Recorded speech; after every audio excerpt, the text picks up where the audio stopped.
¿Ustedes no han notado que la conversación sobre Venezuela está desapareciendo del resto del mundo? No solo que los mismos venezolanos están cada vez menos interesados en saber las noticias de su propio país, tanto los de dentro como los de afuera, sino que se habla mucho menos de Venezuela en los medios y en los espacios políticos del resto del planeta. Y eso tiene que ver con que, bueno, las condiciones han mejorado, digamos, todo esto muy entre comillas respecto a 2017 y 2018, aunque los grandes problemas siguen allí.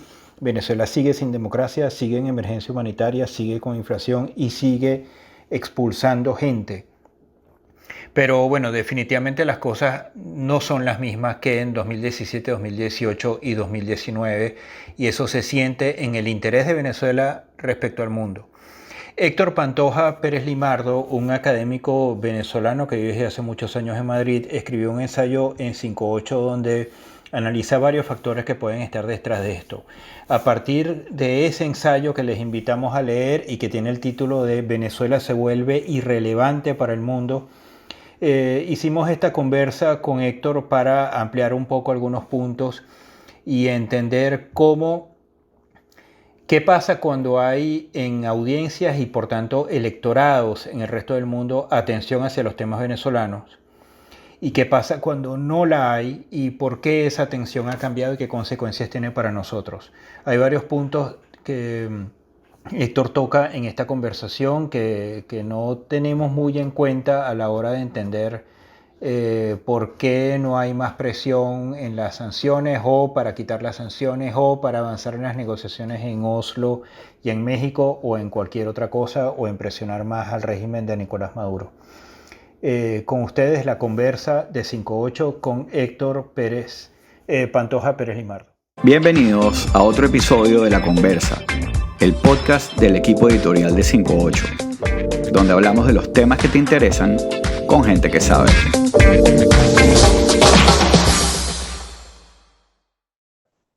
Bueno, Héctor, gracias por estar con nosotros. Quería empezar preguntándote, a partir de lo que comentabas en tu ensayo que publicaste en 5.8, ¿cómo tú sientes en Madrid que la conversación sobre Venezuela en los medios, en la opinión pública, sea cual sea la forma que la opinión pública tiene hoy allá en España, ha ido cambiando? Tratándose de un país donde se ha hablado tanto de Venezuela y donde se ha manipulado tanto políticamente el tema venezolano de lado y lado. Oye, pero que muy interesante tu pregunta, Rafael, te la agradezco y te agradezco además la invitación a conversar contigo. Mira, te lo voy a dibujar de la siguiente manera. Yo percibo que Venezuela, o el gobierno venezolano, este, era parte de la política interior española, ¿no? Estaba dentro del debate de la política interior española. Hasta los episodios de represión estatal del año 2017, ¿no? Desde ese momento, creo yo que el tema, o sea, el tema de la relación de algunos partidos políticos eh, españoles con el gobierno venezolano, o sea, se volvió anatema y esos partidos políticos comenzaron a separarse, o sea, a no querer retratarse con el gobierno venezolano. Entonces, los partidos políticos que se identificaban de alguna manera con el gobierno venezolano dejaron de nombrar a Venezuela, ¿no? Como una manera de desmarcarse. Venezuela entra entonces en la agenda democratizadora española y de la Unión Europea, ¿no? Porque aquí se condena la violencia rotundamente, ¿no? Sí. Y se comienza a apoyar. Podemos también, ¿no? Porque, ¿Se a ver, desde Podemos también, porque te refieres a que la gente de lo que hoy se llama Unidas Podemos, que está muy asociada con el chavismo, no tanto con Venezuela, sino con el chavismo, estaba siendo atacada por esos vínculos y a partir de 2017, de la represión que el régimen de Maduro desata, se hace imposible seguir defendiendo o se hace demasiado tóxica la marca chavista para Podemos y empieza a deslindarse, ¿cierto? Exactamente. Entonces, ahí desde mi punto de vista, se marca un antes y un después. Ahí Venezuela entra en la agenda, pero no desde el punto de vista de la política interior española, sino desde un punto de vista de la política exterior, incluso de la Unión Europea, para hacer esfuerzos de democratización en Venezuela, tanto como en Nicaragua, ¿no? Pero bueno, ese es un tema aparte.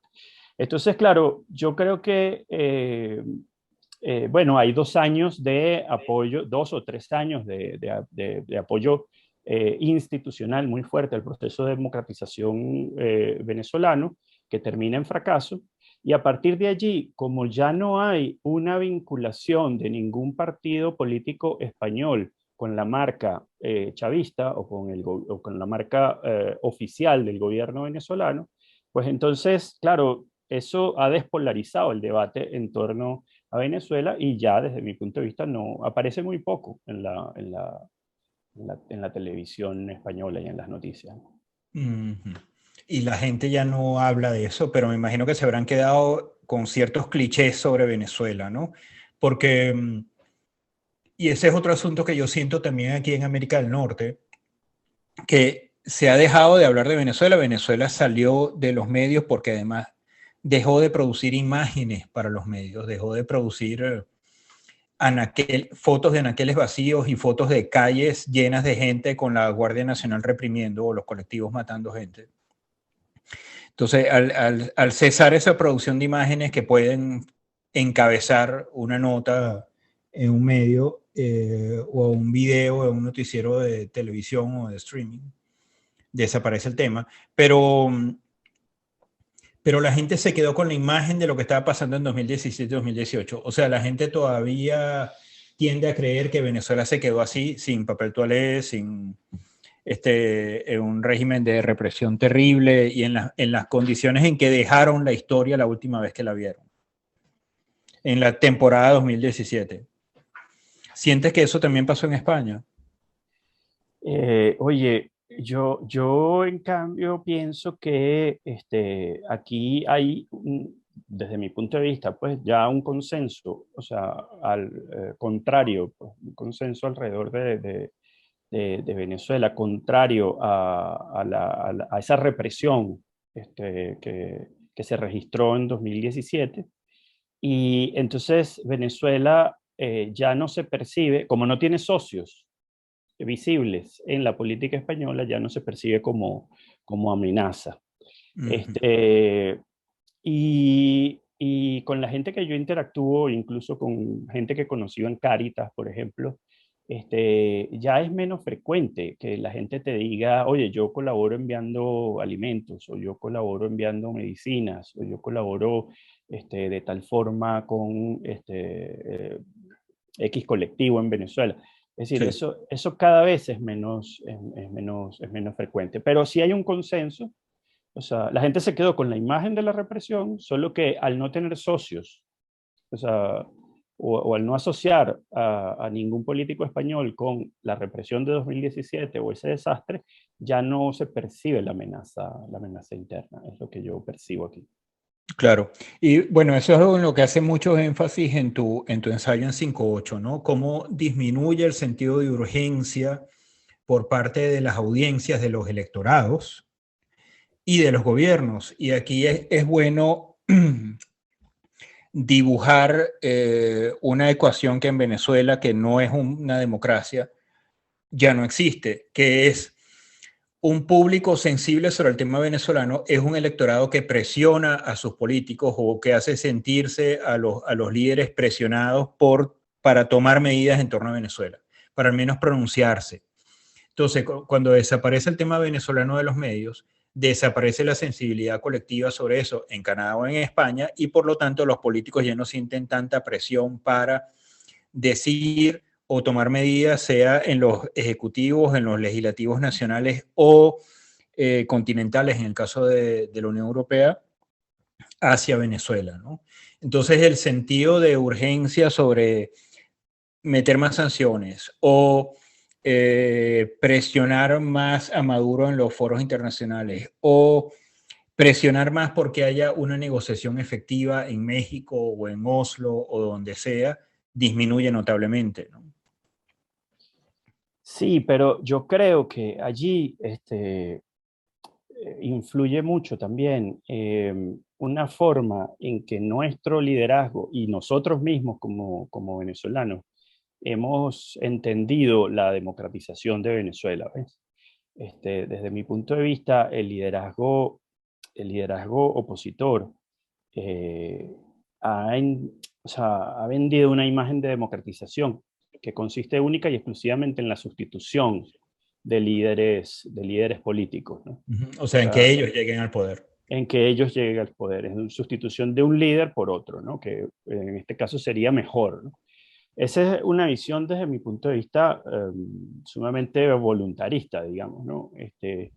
La democracia es, y bueno, y también hemos estado basados mucho también en el sentido de urgencia, ¿no? De que hay que hacerlo ya, y de que todos los esfuerzos tienen que, si es posible, ¿no? Sí, y nos han Ser, dicho 40 veces, este es el último chance que tenemos de claro, este es recuperar. el último chance y hay que hacerlo, si es posible, de forma violenta, ¿no? Y ese discurso no compagina con el lenguaje que utilizan los políticos en Europa, ni compagina con el lenguaje que utiliza la política exterior europea. Ni O con los sea, mecanismos de la política exterior. ni con los mecanismos de la política exterior, especialmente la europea, porque la de Estados Unidos, fíjate que Bolton hoy parece que salieron unas declaraciones donde él admite que su trabajo ha consistido en diseñar golpes de Estado, ¿no? Estados Unidos tiene una política exterior diferente a la de la Unión Europea. La de la Unión Europea es una política exterior de diálogo, de paz, de principios, de valores. Bueno, y la Unión Europea es un conglomerado de 27 países, cada uno con su gobierno, su oposición, sus propios parlamentos. Estados Unidos es un país Es un solo país, claro, y tiene mecanismos más expeditos y que tiene más. que lidiar con un solo parlamento. Exactamente, sí, ahí hay una complejidad orgánica, digamos, que hace que las Claro. políticas exteriores Cualquier sean decisión diferentes. europea siempre va a tardar más que la de un país individual, sea Estados Unidos o Canadá. Exactamente, pero lo que quiero decir es que desde el momento en que, o sea, aquí se sensibilizó la opinión pública con el uso de la violencia y la represión por parte del gobierno.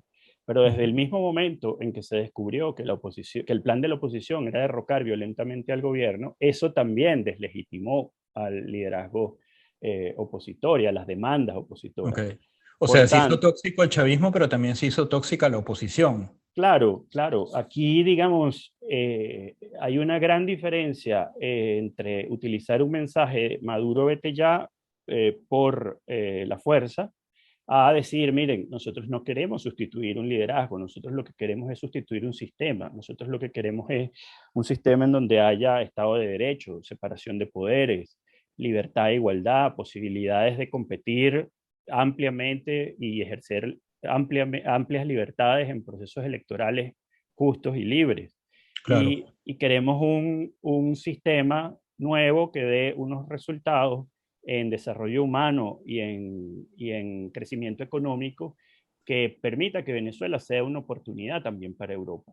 Eso es lo que, desde mi punto de vista, legitima las demandas políticas en la Unión Europea y en España, obviamente. Ujú. Claro, sí, bueno, y es interesante lo que dices porque te hace ver que el tema venezolano ha desaparecido no porque se hayan arreglado los problemas, sino porque ha cesado la represión y ha mejorado mucho el asunto de la escasez, en particular, la inflación y la Así es. capacidad de compra de la gente es otro asunto. Pero también porque la oposición ha sido incapaz de mantener ese tema vivo e incapaz de plantear la redemocratización de Venezuela como, bueno, un retorno a la democracia como un todo y no solamente como el retorno de ellos al poder, ¿no? Así Y es. tanto es así que en los intentos de negociación en torno a Oslo y a México, la oposición lo que parece estar discutiendo son las condiciones para participar en las elecciones presidenciales de 2024. no están discutiendo ningún problema que afecte directamente a la población, están discutiendo problemas que los afectan a ellos, a liberar a sus presos políticos, a que ellos puedan participar en elecciones con cierta capacidad de competir, pero no se está discutiendo, por ejemplo, el regreso al programa de trasplantes, que salvaría tantas vidas en el hospital de niños, por ejemplo. No se está discutiendo el tema de identificación que mantiene a tantas familias separadas, o la reapertura de servicios consulares, que bueno, que es un problema y que de alguna manera contribuye a que haya gente tirándose al tapón del Darién o el Río Grande porque no puede sacarse una visa para ir a Estados Unidos. Este, Mi punto es que para sostener tu propia argumentación de la incapacidad de la oposición venezolana en mantener el tema venezolano vivo internacionalmente, es que efectivamente solo se preocupa por sí misma y no por la sociedad, y no por la democratización de la sociedad, sino por la restauración de sus fueros o de su propio acceso al poder. ¿Estás de acuerdo conmigo?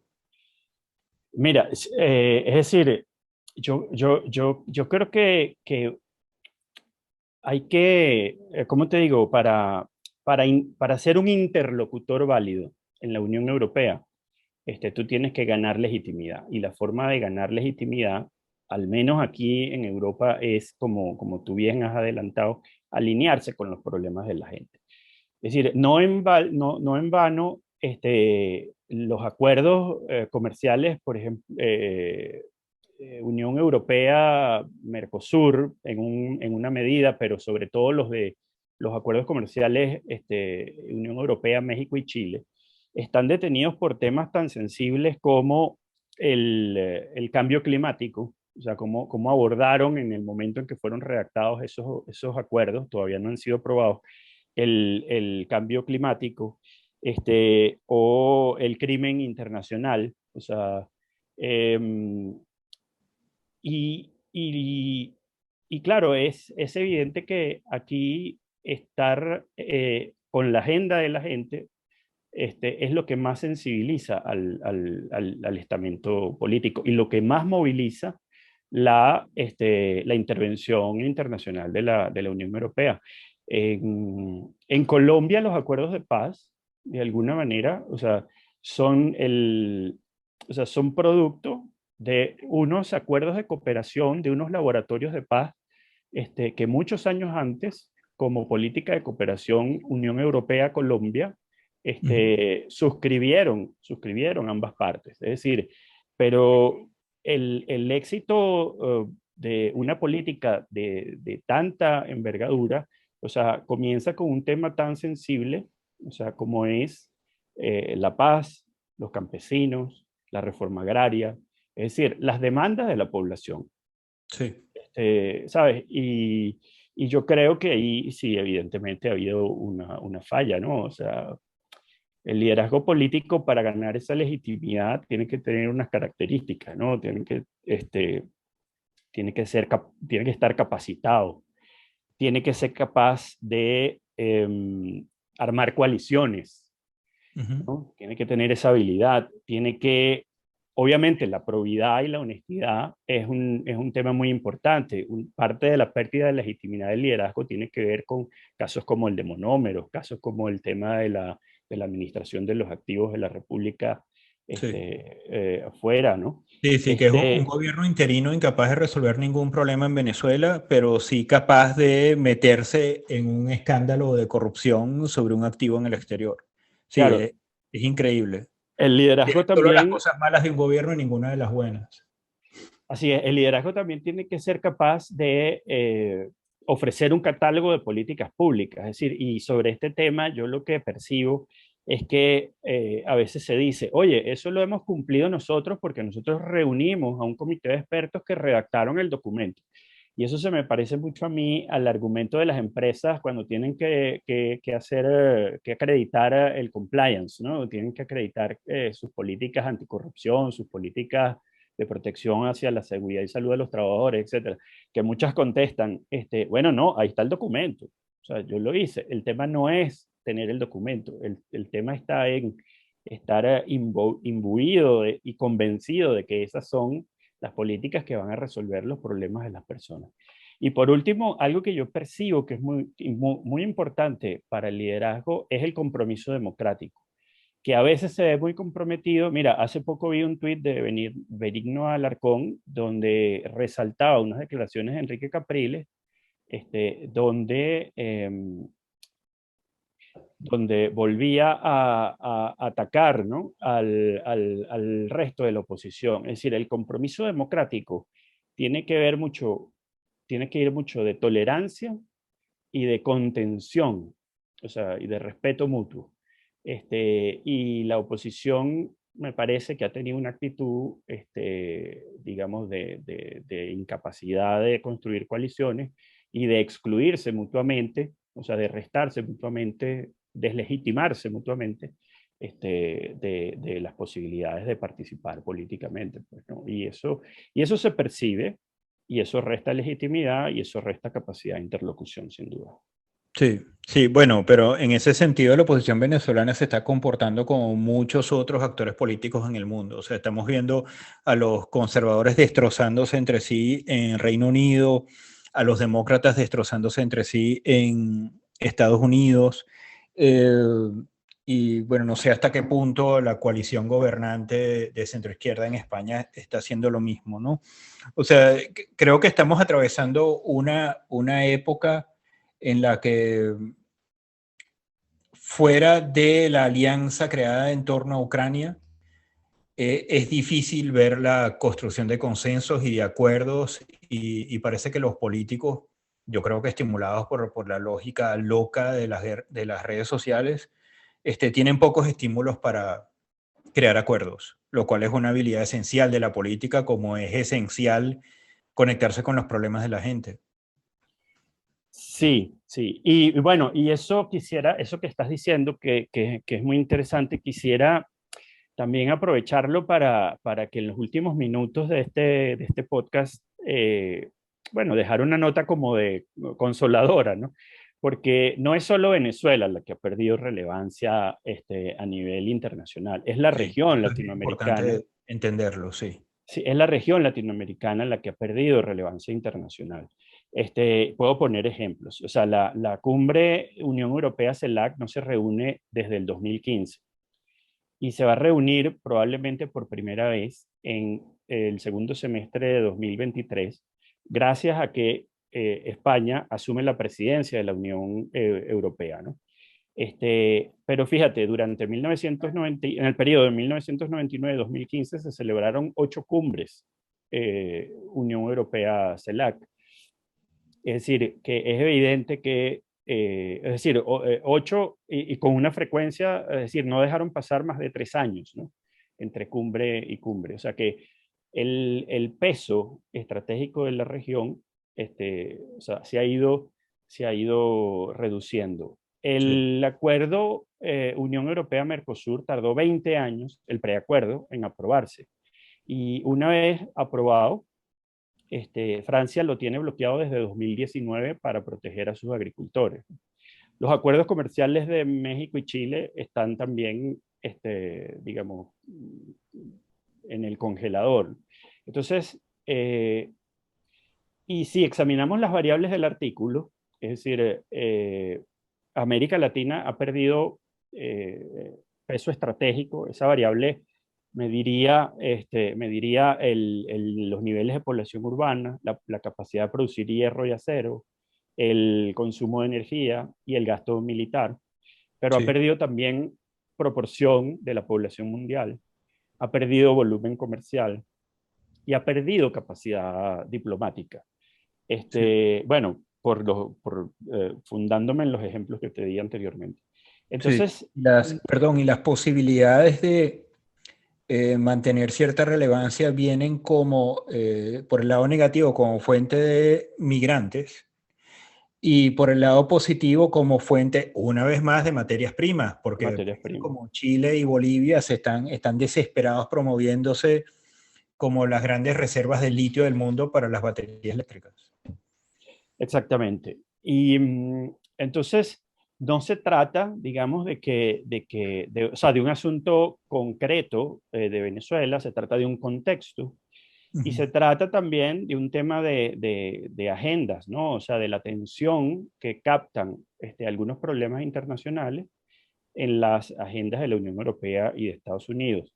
Además de la incapacidad orgánica estructural que tiene la Unión Europea de ponerse de acuerdo, porque como bien decías hace rato, bueno, es difícil poner de acuerdo a 27 países. Sí, Hay otro tema estructural que es que España y Portugal son quienes tienen mejores relaciones o más intereses en América Latina, pero España y Portugal son periferia de la Unión Europea. Es decir, pesa más lo que tiene que decir Francia, Alemania y otros países del norte en temas como la energía, la guerra de Ucrania, la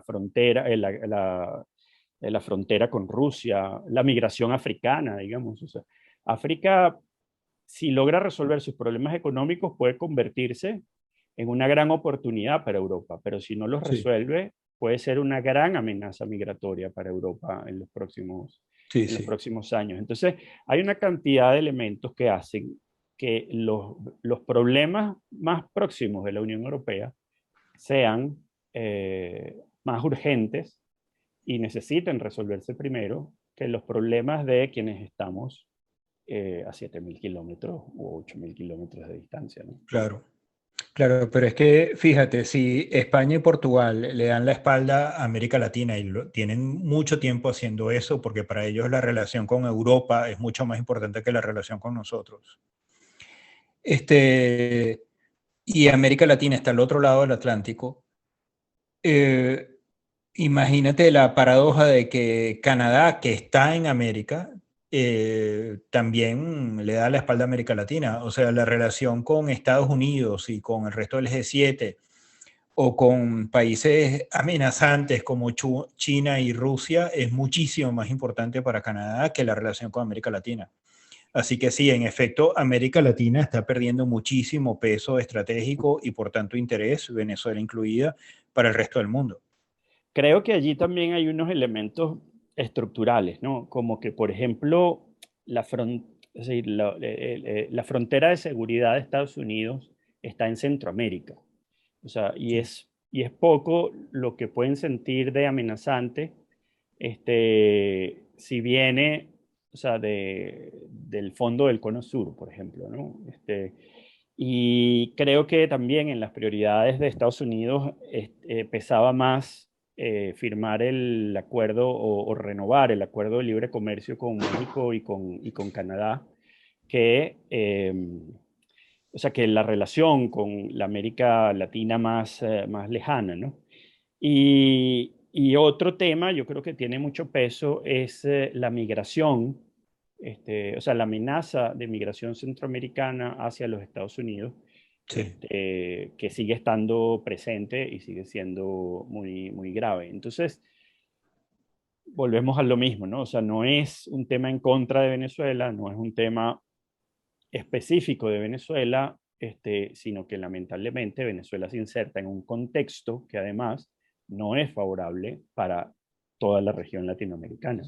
Ok, para cerrar brevemente, Héctor, ¿hay algo que los ciudadanos y los medios de comunicación podamos hacer sin necesidad de los políticos de lado y lado para reactivar un poquito el interés hacia lo que está pasando y la necesidad de que el mundo nos eche una ayudadita? Mira, yo pienso, bueno, yo quisiera incluir a los políticos también en este exhorto, ¿no?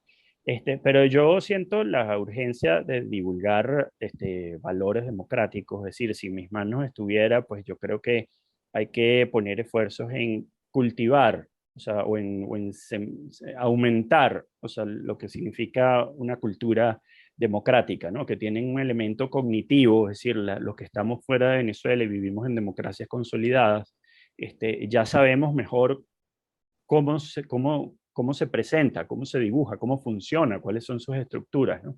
Y eso hay que tratar de divulgarlo. Tiene un elemento afectivo también. Entre venezolanos no podemos seguirnos descalificando, hay que bajarle varios puntos a la polarización. El lenguaje político debe estar Yo lo conduciría hacia temas sustanciales, ¿no? Y no hacia, hacia descalificaciones, ¿no? Personales. Y también haría mucha insistencia en que tenemos, en el elemento evaluativo, es decir, tenemos, la política tiene un elemento que significa que hay que criticar a los políticos, o sea, sean de tu preferencia o no. O sea, los políticos siempre hay que evaluarlos, siempre hay que criticarlos. Es decir, el diálogo democrático no se puede ver interrumpido por preferencias ni simpatías incondicionales. Es decir, y yo creo que allí está el rol de los medios de comunicación, de nosotros, de los que queremos divulgar, y yo haría mucho énfasis en eso, en tratar de aumentar este, y la cultura democrática y ayudar a transmitir a todos cómo se dibuja, cómo se estructura. Este, yo pondría esfuerzos ahí. Ok, muy bien, te agradezco mucho, Héctor, tu tiempo con nosotros en la conversa y los invito a todos a buscar el ensayo sobre el peligro de que Venezuela se vuelva irrelevante para el mundo de Héctor Pantoja en 5.8. Muchas gracias. Oye, gracias a ti, Rafael. Un fuerte abrazo.